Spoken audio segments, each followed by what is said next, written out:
উত্তর করিমগঞ্জের কিরাত প্রতিযোগিতায় প্রথম স্থান সুতারকান্দি মাদ্রাসার মিনহাজুলের।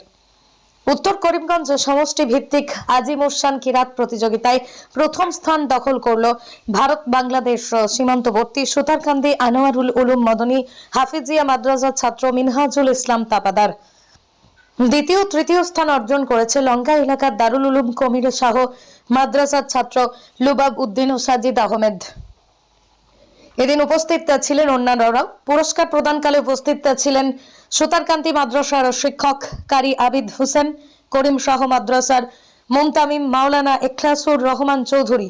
বিজয়ীদের শুভেচ্ছা অভিনন্দন জানান বরাক উপত্যকা সর্বধর্ম সমন্বয় সভার কেন্দ্রীয় সাধারণ সম্পাদক এইচ.এম. আমির হোসেন, সমাজকর্মী হাজী নজরুল ইসলাম চৌধুরী।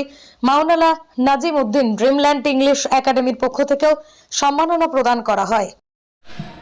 আসসালামু আলাইকুম।